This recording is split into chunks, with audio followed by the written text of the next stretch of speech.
ആലപ്പുഴ വലിയഴീക്കൽ ഹാർബറിൽ കടൽക്ഷോഭത്തിൽ വള്ളങ്ങൾ തകർന്നു. ഹാർബറിലുണ്ടായിരുന്ന 6 വള്ളങ്ങളാണ് തകർന്നത്.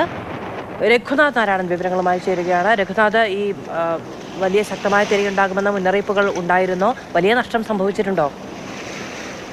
വലിയ നഷ്ടം തന്നെയാണ് മാധു സംഭവിച്ചിരിക്കുന്നത്. കാരണം 6 വള്ളങ്ങളാണ് അപകടത്തിൽപ്പെട്ടത്. ഇതിൽ 2 വള്ളങ്ങൾ പൂർണ്ണമായും 4 വള്ളങ്ങൾ ഭാഗികമായും തകർന്നിട്ടുണ്ട്. നമുക്കറിയാവുന്നതുപോലെ തന്നെ ഈ മത്സ്യബന്ധന യാനങ്ങൾക്കൊക്കെ വലിയ വിലയാണ്.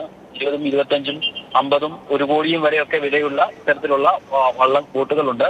അതുകൊണ്ട് എന്ന് മാത്രവുമല്ല, ഇതിനകത്തൊക്കെ വലയും ഒക്കെ ഉണ്ടാവും. അതുകൊണ്ട് വള്ളം തകർന്നാൽ ഭീമമായ നഷ്ടമാണ് മത്സ്യത്തൊഴിലാളികൾക്ക് ഉണ്ടാവുക. കഴിഞ്ഞ കുറച്ച് ദിവസമായി വലിയ തിരയുണ്ടെന്നാൽ ശക്തമായ കടൽക്കയറ്റം ഉണ്ടായിരുന്നില്ല. അതുകൊണ്ട് തന്നെ ഈ തീരത്തോട് ചേർന്നെത്ത മത്സ്യത്തൊഴിലാളികൾ മീനൊക്കെ പിടിക്കുന്നുണ്ടായിരുന്നു.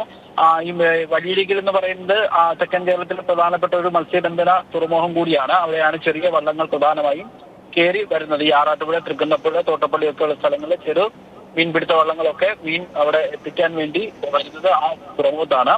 കഴിഞ്ഞ കുറച്ച് നാളുകളായി തന്നെ മത്സ്യത്തൊഴിലാളികൾക്ക് പരാതിയുണ്ട്. ഈ അശാസ്ത്രീയമായ നിർമ്മാണം കാരണം നമ്മൾ പലപ്പോഴും കാണാറുള്ളതാണ്. ഈ തിരുവനന്തപുരത്ത് ഉൾപ്പെടെയുള്ള സ്ഥലങ്ങളിൽ ഈ ഹാർബറിലേക്ക് കയറുമ്പോൾ വലിയ തിരയുണ്ടായി വള്ളം മറിയുന്ന കാഴ്ച നമ്മൾ പലപ്പോഴും കണ്ടാണ്. പലരും അവിടെ മരണപ്പെട്ടിട്ടുണ്ട്. അങ്ങനെ ഈ അഴീക്കലിലും സമാനമായ രീതിയിൽ ഈ മഴക്കാലത്തൊക്കെ വലിയ തിര ഉണ്ടാകാറുണ്ട്. ഹാർബറിന്റെ ഭാഗമായി അശാസ്ത്രീയമായി കടലിൽ നടത്തിയ ജോലികളാണ് ഇത്തരത്തിൽ വലിയ തിരയുണ്ടാകാൻ കാരണമെന്നാണ് മത്സ്യത്തൊഴിലാളികളുടെ പരാതി. വെള്ളം മാത്രമേ അപകടത്തിൽപ്പെട്ടുള്ളൂ.